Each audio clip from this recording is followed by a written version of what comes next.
Hey everybody, welcome back to Bible Fun Nuns. Today we read about King Abijah in chapter 13 of 2 Chronicles. So let's get started. Okay, so whenever you're reading this, there's a parallel version of this in 1 Kings chapter 15. But what you'll notice is where Ezra writes this book, he's really only going to follow the line of the southern kingdom of Judah.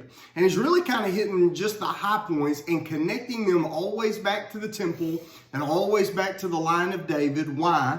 Because Ezra has brought back the exiles. They're rebuilding the temple. They're rebuilding their society on God as their foundation. And they're looking forward to, even in their hearts, there's this desire. They know that there's a king that's going to come from the line of David. And so we know that that's ultimately going to be Jesus. Now, one of the things we had to discuss as we were reading through this is when you're reading through this story and you hear Judah and you hear about Israel, and you hear about Israel being bad and wicked and not obeying the Lord and not following him, but Judah is following him, you kind of go, okay, who are the good guys again? Because up until this point in the Bible, every time we talk about Israel, we think of them as the good guys, even though they're oftentimes the bad guys, okay? So they're talking about they're talking about these kingdoms, and what we've forgotten maybe is that right before this, during the reign of Rehoboam, which was Solomon's son, the country went through a civil war where most of the tribes kind of went north, and just the tribe of Judah kind of came down and they did their own thing. So this is the one we think of when we talk about Jerusalem and Bethlehem and things like that, the line of David, that's in Judah. The other tribes, they're now Israel, and they're not living for the Lord. And so eventually they're split. Eventually the Assyrians are going to tackle the northern kingdom and take them into exile, and the Babylonians will come get the southern kingdom and take them into exile. But it's all because they are or are not serving the Lord. This is one of those. Give us a quick recap what's happening here. Okay, so basically Jeroboam's son, he's the king now. His name is Abijah, and Wait, Jeroboam is the king of the north. Right. Abijah is the king of the south. He's the son of Rehoboam. I missed Rehoboam. Yeah. Rehoboam. Everybody has basically all in Boams. Yeah. Yeah. Anyway, so he's the king now, and we were talking about this, and he's really the king of a really small part because he's just the king of the tribe of Benjamin, right? And Judah. Benjamin and Judah. Yep. And then every other tribe is up in the north. So he has everything against him right here. But the one thing they do have is God, and we're going to talk about that in a second. But basically what happens, the northern kingdom, they're trying to go to war with Judah, because they just want everything. All right, can I throw something in right there? Because this is important. So when the northern army comes to attack the southern army, the northern army it vastly outnumbers the southern army. Right. So as a matter of fact, it's 2 to 1. Mm-hmm. So for every one that Judah has, Israel has 2 more. Now this is even though that Judah's army had increased by 220,000 since chapter number 11. This is a big deal, but still the northern army is on paper should have wiped them out. Right. Okay. Okay. And we see this isn't the case, right?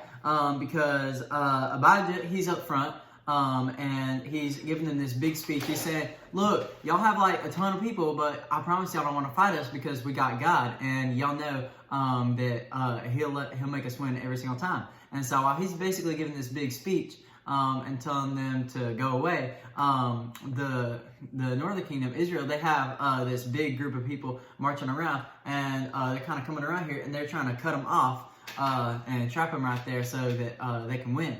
But kind of while they're doing that, Abijah looks back and he notices them, and he gets terrified, and he cries out to God, and crazy enough, they win, and that's...